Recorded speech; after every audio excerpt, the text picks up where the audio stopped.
Navodaya times में आपका स्वागत है। आज यानी कि शनिवार 18 अप्रैल को छपी हुई खबरें आपको जहां उत्साहित करेंगी, वहीं दुनिया की वास्तविकताओं से भी परिचित कराएंगी। शुक्रवार को सबसे महत्वपूर्ण खबर थी आरबीआई की घोषणा।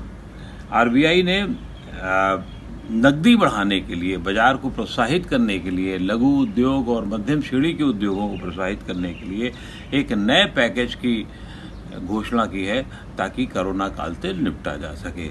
और इस पैकेज में 1 लाख करोड़ रुपया लगभग रखा गया है।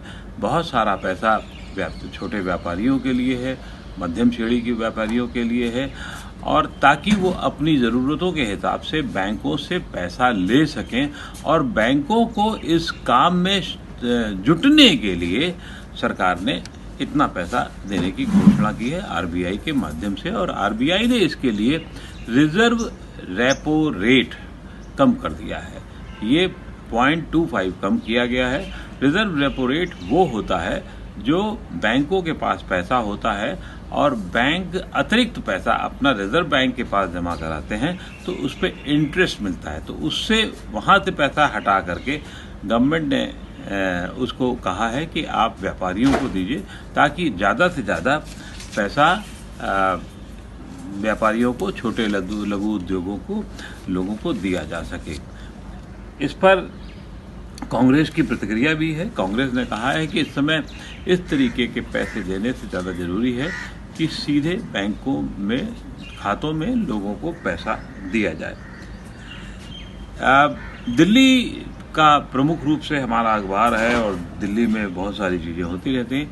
इधर कोरोना काल में भी कुछ प्राइवेट स्कूलों ने हमेशा की तरीके से इस बार भी अभिभावकों से फीस ली है। 3 महीने का नोटिस दिया है, जैसे कि हमेशा 3 महीने की फीस लेते हैं। बाकी और चीज़ें भी जैसे फीस लेते रहे, एनुअल फीस वगैरह वगैरह, और ख़ास तौर से बच्चों को लाने ले जाने के लिए बसों का भी शुल्क लिया है, जो शायद गलत है। और गवर्नमेंट ने भी उसे गलत माना है और कहा है कि आप ऐसा मत कीजिए, जब बच्चे आ ही नहीं जा रहे तो ले कैसे रहे हैं फीस आपको। फिर गवर्नमेंट ने ये भी कहा है, मनीष सिसोदिया ने, राज्य के उप मुख्यमंत्री और शिक्षा विभाग के मंत्री, इन्होंने साफ साफ कहा है कि ये पैसा आपको नहीं लेना चाहिए, आप 1 ही महीने की फीस लें और ये मनमानी नहीं चलेगी। और इसमें केंद्र के भी मानव संसाधन मंत्री निशंक ने भी इस बारे में यही राय जताई है कि पैसा 1 ही महीने का लिया जाना चाहिए। अन्य बड़ी खबरों में अगर आप देखेंगे तो अच्छी खबर एक ये है कि कोरोना मामले में देश में जो है अब दुगने होने की दर घट गई है। यानी कि जो पहले हफ्ते में 4 दिन में दुगने होते थे मामले, अब वो 3-4 पहले हफ्ते, अब वो हफ्ते में होते हैं। इसके अलावा एक बहुत महत्वपूर्ण खबर है, कोरोना का खात्मा करने के लिए उसके ही जैसे कणों की सेना पर एक फॉर्मेट पे काम किया जा रहा है। आईआईटी दिल्ली ने ऐसा काम किया। हमारे संवाददाता पुष्पेंद्र मिश्रा की खबर बहुत ही उत्साहजनक है और उन्होंने बताया इस खबर में कि आईआईटी ने कुसुमा स्कूल ऑफ बायोलॉजिकल साइंसेज में वैक्सीन बनाने का काम शुरू। बहुत ही उत्साहजनक खबर है और इससे अगर ये सफलता मिल जाती है तो कोरोना का महामारी का हम अंत करने में सक्षम हो सकेंगे। और ये जो है आईआईटी इसको कोरोना वायरस की तरह एक ही तरीके का कण बना रहे हैं। ये कण संक्रमक रहित होगा, लेकिन हूबहू कोरोना वायरस की तरह ही होगा। उसमें मुश्किल है, अभी लंबा टाइम लग सकता है, लेकिन बहुत ही उत्साहजनक खबर है। एक खबर आपने और देखी होगी कि बबीता फोगाट ने, जो हमारी रेसलर रही हैं, उनके ट्वीट पे लेके कुछ विवाद हुआ और फिर उसने बहुत खास तौर से जमातियों को लेकर के जो उसने ट्वीट किया था उसको लेकर के विवाद हुआ और उसने साफ कहा कि वो किसी से भी नहीं डरती हैं।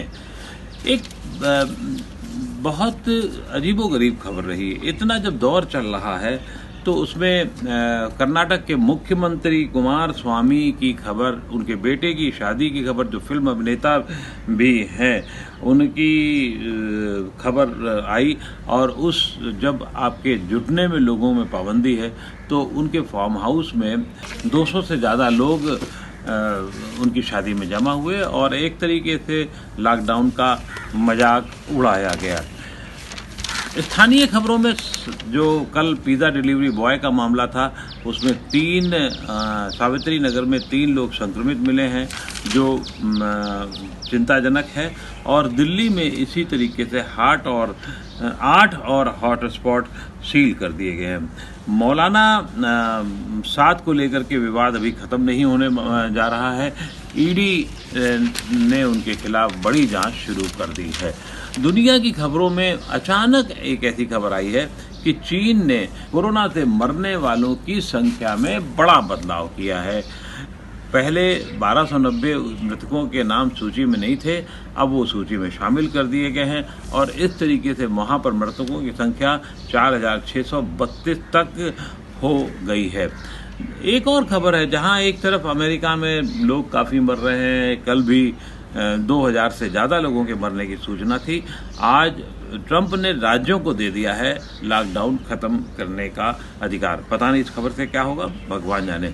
हाँ, फिलहाल आपके लिए एक अच्छा वीकेंड हो, अच्छी खबरें भरा वीकेंड हो, हम ऐसी कामना करते हैं।